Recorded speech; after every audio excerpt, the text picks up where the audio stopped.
sijawacha kuongelea habari za maandiko.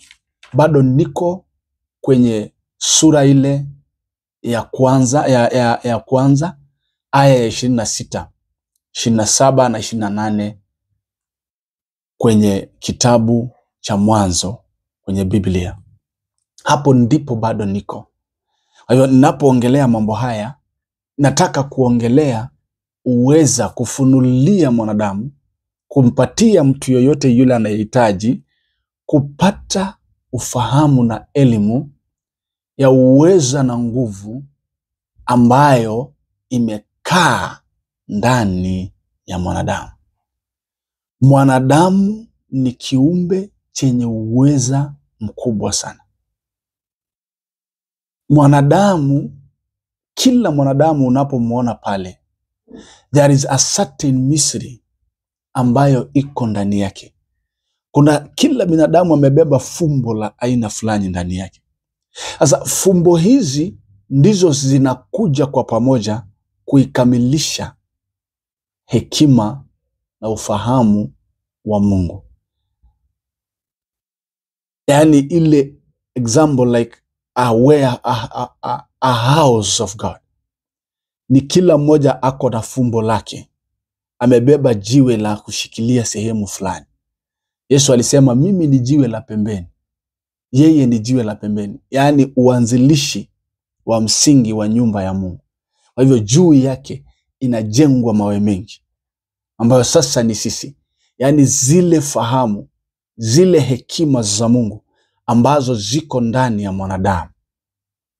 Kwa hivyo mwanadamu ni kiumbe ambacho akijua siri iliyo ndani yake, atakapofunuliwa ile mystery ambalo ninaiongelea ndani yake, kiumbe hiki kinachoitwa mwanadamu inaweza kufanya mambo makubwa sana ambayo hata malaika hawawezi. Uweza mwanadamu ako nayo, malaika hawana. Malaika hawana uweza ile ambayo mwanadamu amepewa. Ni kwa sababu ya ile kitu ambacho kiliingia wakati alipoanguka Adamu, ile pazia likaingia. Pazia ikaingia. Na ile pazia ndio ilikuja kuwekwa, kufunuliwa. Mungu akasema kwamba wekeni pazia kwenye pahali patakatifu pa patakatifu. Kwa sababu sura iliyotumika kuitengeneza hekalu tokea pale jangwani ni mfano wa mwanadamu vile angepaswa kukua. Maana mwanadamu ni hekalu la Mungu. Kwa hivyo angepaswa kukua. Ndani yake kuna sehemu ambayo imewekwa pazia. Sasa kupitia Kristo ndio hiyo pazia inaweza ikapasuka. Ndio inaweza ikapasuka. Sasa mwanadamu akaweza kuifikia ile uungu, ile sehemu ambayo inamshikanisha yeye na Mungu. Sehemu ile inamshikanisha yeye na mbingu.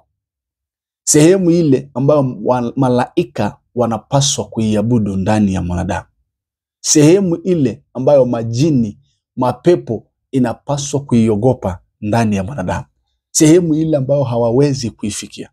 Sehemu ile ambayo hawawezi kuiguza. Hata Iblis mwenyewe hawezi kuiguza sehemu hiyo. Na hiyo sehemu ndio inakuanga imewekwa pazia. Anatumia utu wa nje kuitia giza. Yani anatumia mwili wa nje kufanya ikuwe kama ni giza. Yani kuiweka giza, kuipofusha utu wa nje isiweke attention yake kwenye utu ule wa ndani ambayo ni Holy of Holies.